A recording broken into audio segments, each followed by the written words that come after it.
As armas de brinquedo e jogos violentos estão na mira da justiça. Brasília foi a primeira capital a criar uma lei que proíbe a fabricação e a venda de armas de brinquedo. O empresário ou fabricante que insistir pode ser multado em até R$100 mil e até mesmo perder a licença de funcionamento. Além do Distrito Federal, outros estados e municípios brasileiros estão a caminho de colocar essa ideia em prática. Aqui no estúdio eu converso com Paulo André Trindade, professor, advogado criminalista, e com Ângela Uchoa Branco, professora pesquisadora do Instituto de Psicologia da UNB. Mas antes de começarmos a nossa conversa, vamos assistir uma reportagem sobre esse assunto.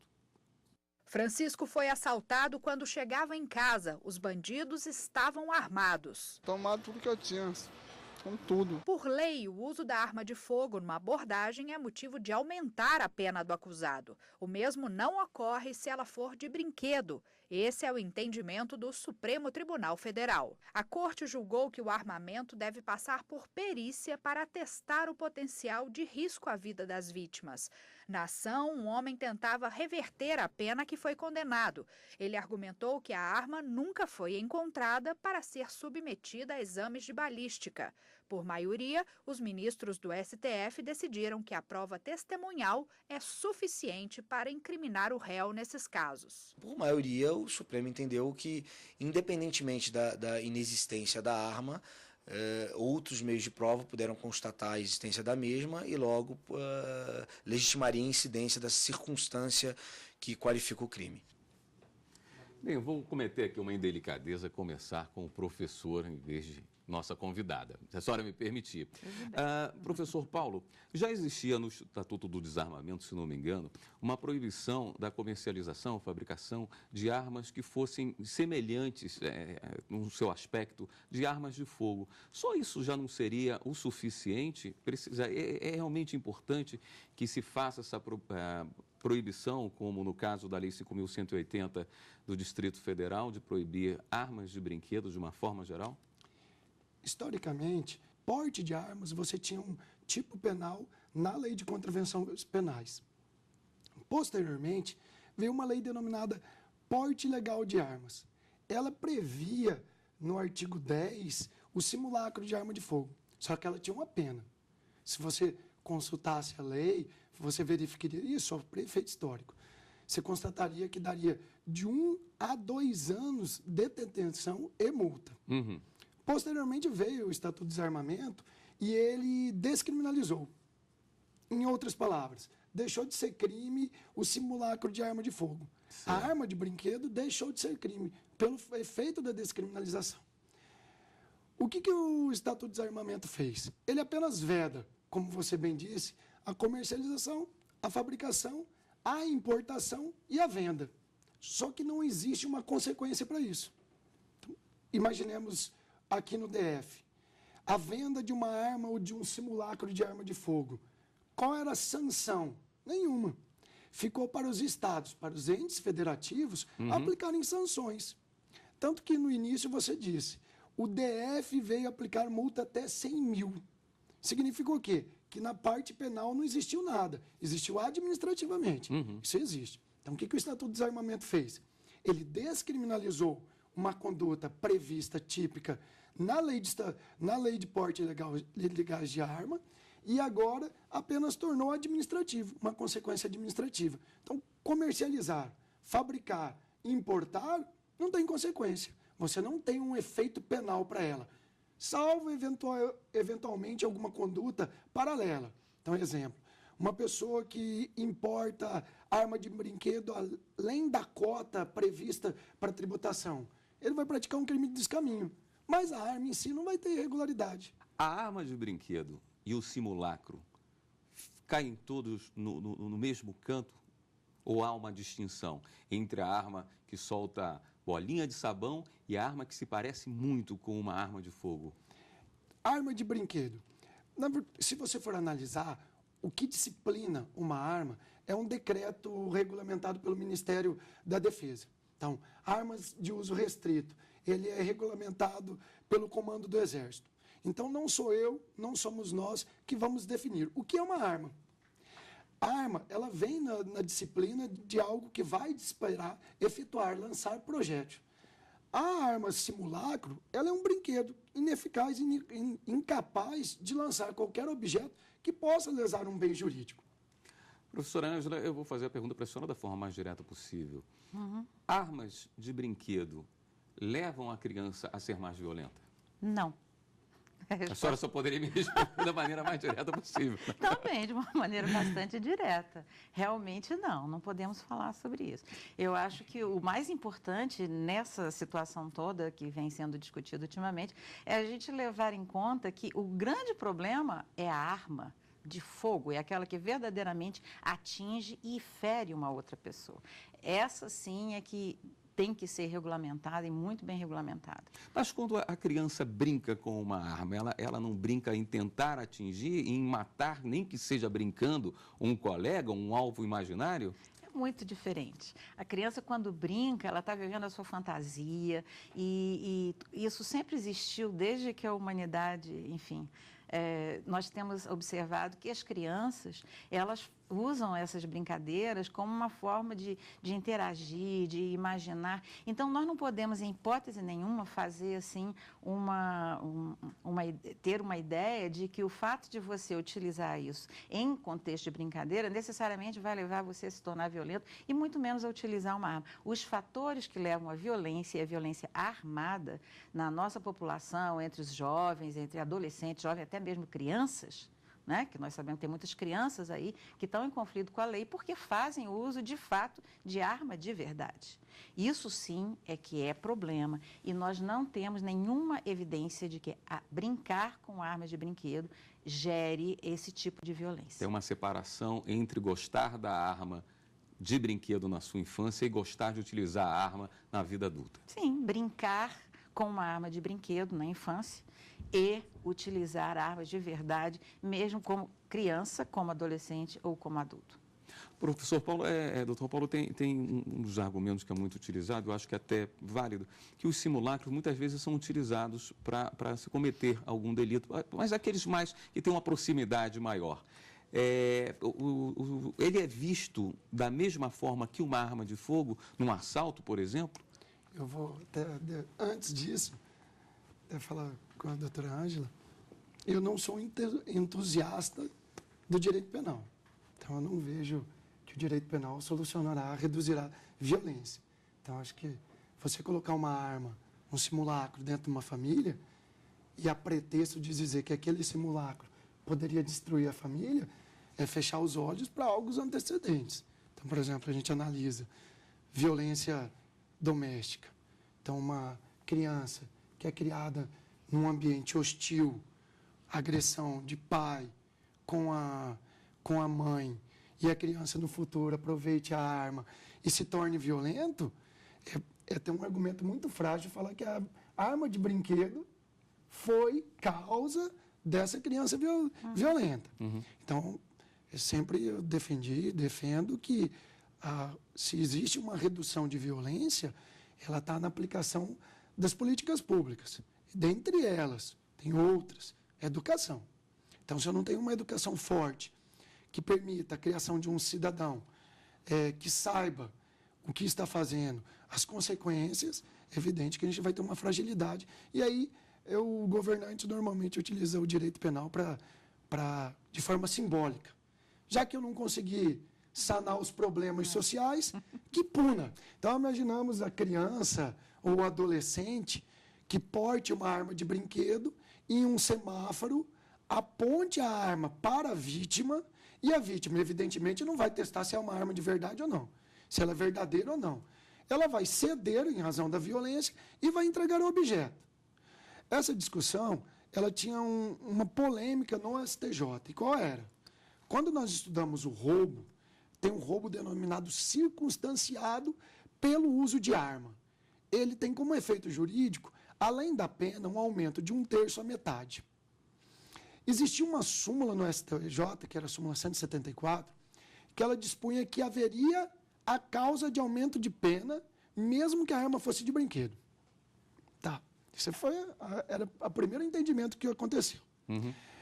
Posteriormente, o STJ entendeu por superado essa súmula, Então, a arma de brinquedo não é arma, ela não é capaz de efetuar um disparo de arma de fogo.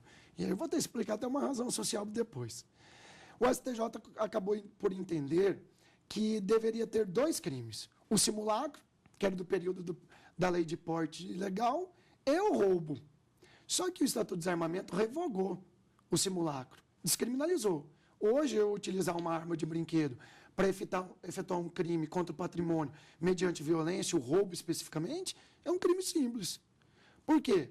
E aí vem a eficácia social. A lei ela tem uma função social. Hoje nós produzimos diversas leis, mas precisamos ver o impacto dela social. Se eu utilizando uma arma de brinquedo, haverá causa de aumento de pena de 1/3 à metade, e eu utilizar uma arma de verdade, haverá o mesmo aumento de 1/3 à metade, qual é a razão que o legislador está fazendo para mim? Utilize a arma de verdade, porque se eu utilizar de brinquedo e a de verdade é a mesma punição, há uma contradição. Então, por isso o STJ fez, superou a súmula e foi nesse sentido. O STF vem entendendo reiteradamente que a arma de brinquedo, ela pode, em tese, produzir efeitos penais se não for apreendida a arma que de fato que seria verdadeira, não foi periciada e uma testemunha olhar, olha, o Paulo André utilizou a arma de fogo e sumiu a arma. A testemunha simplesmente produziu uma prova. Ele utilizou a arma, sumiu a arma, eu não sei se ela era de brinquedo ou verdade, ela vai produzir efeito e vai ter a causa de aumento de pena. Nós vamos para uma pequena pausa nessa conversa e logo depois do intervalo voltamos com o Fórum.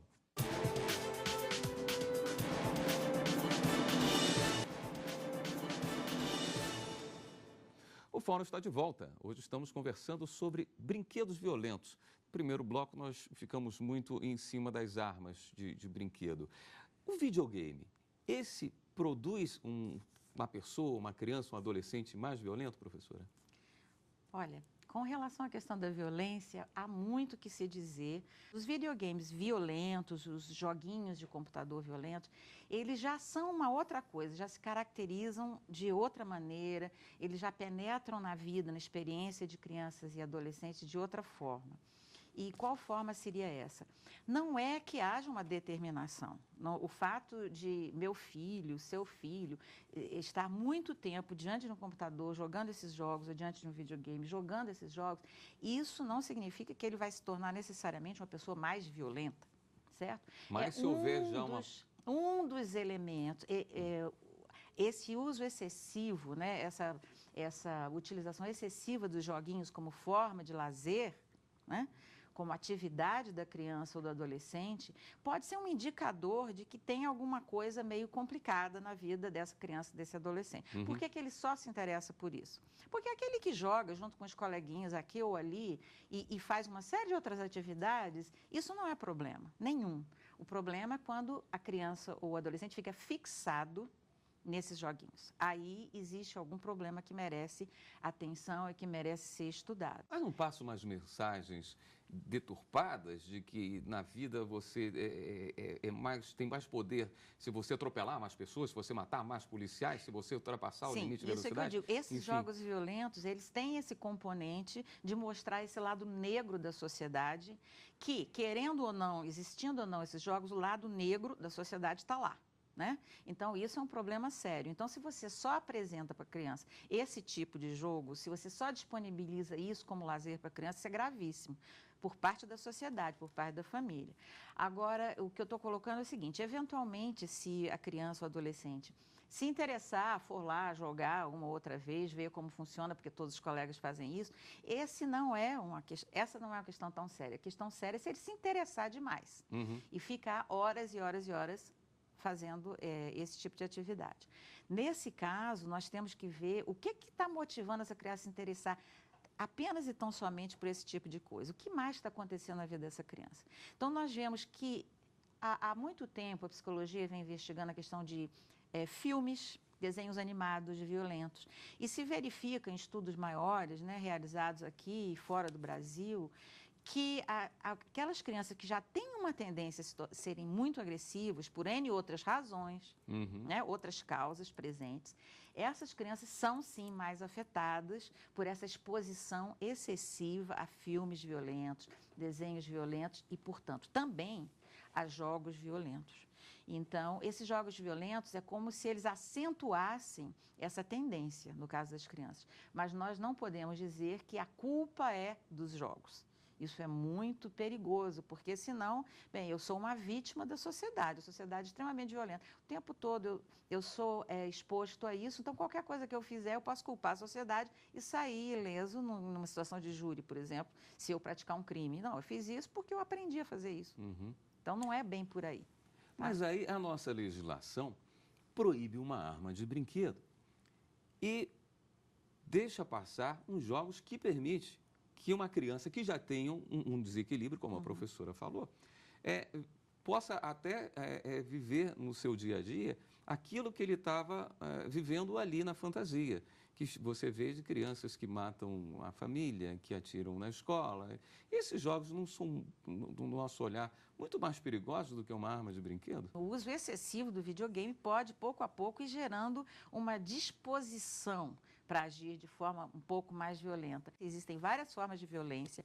Então, enquanto nós tivermos essas mensagens, esses valores perpassando o nosso dia a dia, dentro de casa, nas escolas, nas ruas, vai ser muito difícil, porque as mensagens que eu recebo nas telenovelas, nos jornais, né, que levam as notícias para dentro das nossas casas, na nossa experiência no trânsito, enfim, em todos os contextos, dentro do trabalho, dentro de quaisquer instituições, é muito na base do conflito e do conflito gerador de violência, onde você não respeita o outro, onde você não resolve aquele problema através de formas pacíficas, através de um diálogo, um entendimento, mas você parte sempre, aspas, para a ignorância. É muito comum, nesses casos, você ouvir falar, não, é uma criança perfeitamente normal, até que... Então... É muito difícil, uma criança perfeitamente normal é muito difícil. Ele dá indicadores. É mais difícil em casos como aqueles das escolas americanas, né? Onde o sujeito vai lá, entra na universidade, todo mundo achava ele bom aluno, bonzinho, simpático, de repente vai lá, mata todo mundo. Mas por quê? Era um cara totalmente isolado, então ninguém tinha essa coisa da convivência. E aí, realmente, o cara pode estar ali fomentando, organizando todos os seus planos, todo quietinho, ninguém vê. E aí, quando acontece, nossa, eu não imaginava que fulano fizesse isso. Agora, no caso de uma criança que é cercada de família, cercada de vizinhos, ele não dá esses indicadores, é muito difícil. Doutor Paulo, só acha que a 5.180, a lei distrital que proíbe a utilização de armas de brinquedo, a venda de armas de brinquedo, fabricação de armas de brinquedo, deve se alastrar para o resto do país? Já deveria, porque o Estatuto de Desarmamento vedava. Deve no sentido de que pode e deve no sentido de que seria interessante. A minha pergunta vai nas duas linhas. Administrativamente isso vai acontecer. Então, normalmente, um ente federativo, no momento que ele toma uma iniciativa e os demais percebem que também deveriam tomar aquela iniciativa, isso acaba tendo um efeito para todos os demais estados. A questão é, né, tem eficácia essa proibição da venda e comercialização? Então, nós estamos misturando duas áreas, administrativa e penal. Administrativamente, se você analisar sob uma ótica do Estado, ele vai reduzir a violência, o nascedor da violência, se a propósito o Estado estiver entendendo que a arma de brinquedo pode contribuir para a violência. Então, é um estudo social, sim, que muitas vezes essas leis não realizam. Então, eu tenho assim, você aumenta a pena. Muitas das vezes você aumenta uma pena como caráter simbólico, porque o Estado não foi eficaz nem em cumprir a anterior, o que dirá para ser posterior. É a pergunta que você fez. Os demais estados, entre aspas, copiarão, imitarão, mas depende. Se na visão da sociedade for vista com bons olhos, o governante fala, não, eu vou legislar porque isso é interessante para mim. Mas nunca, nem sempre, isso vai demonstrar uma lei de produção social, de eficácia social. O que nós precisamos é eficácia Eu social, né? gostaria muito de complementar o que você está colocando, porque eu concordo em gênero, número e grau no que você acabou de colocar aí. Você falou dessa confusão entre o penal e o administrativo. Eu diria o penal administrativo e o psicossocial, que na realidade que é o mais importante. É essa eficácia social que nós temos que pensar. Eu vejo interessante, quando me perguntar, professora, a senhora é a favor? Eu digo, olha, eu acho muito legal do ponto de vista simbólico. Simbolicamente, isso pode ter um peso cultural na cultura. Puxa, de repente isso aí foi proibido. Por quê? Será que isso é tão importante? A resposta é importante. O que é importante? Não é a arma de brinquedo que é importante. É importante a violência, o cultivo, a violência desde os primeiros anos de vida. Isso é importante. Então, se isso vai gerar debates no interior da família, no interior das escolas, e seja lá mais onde for, isso é fundamental. Então, essa lei teria, assim,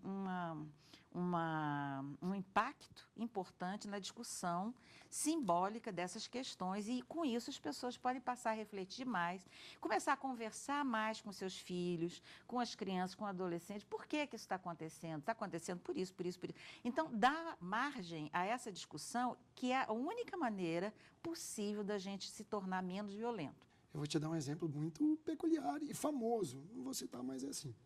A lei de crimes hediondos, ela não previa como crime hediondo o homicídio qualificado. Aí teve a morte de uma atriz famosa, filha de uma diretora famosa, e em razão de toda uma comoção social, inseriu. Mas aí eu pergunto para você, reduziu o índice de homicídio qualificado após a inserção? É a mesma lógica da embriaguez ao volante.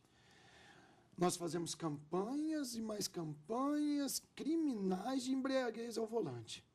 Mas você não verifica uma campanha educativa que o Estado vá na escola e explique desde pequeno para aquele pequeno cidadão que um dia vai estar na condução do veículo automotor, qual é a consequência além da pena. A pena é uma das consequências, mas você tem consequência da vítima, você tem consequência do Estado que arca com todo ônus de hospital. O SUS, aqui em Brasília, se você for fazer uma visita no SARA, você verifica a reabilitação de pessoas que foram atropeladas por alguém que está com condução.